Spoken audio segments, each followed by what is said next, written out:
নষ্ট নর আবার নদরিস ধরিও না, হাতাহাতি করিও না তো। কি দিতে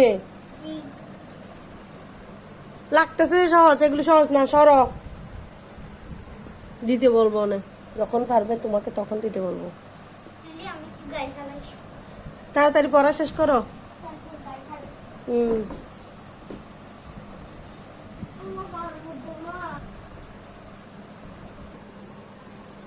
দেখুন গাইস, আমাদের ঘরে জানলা দিয়ে প্রচুর রোদ আসে সকালে, তার জন্য বড়ি দিয়ে দিলাম।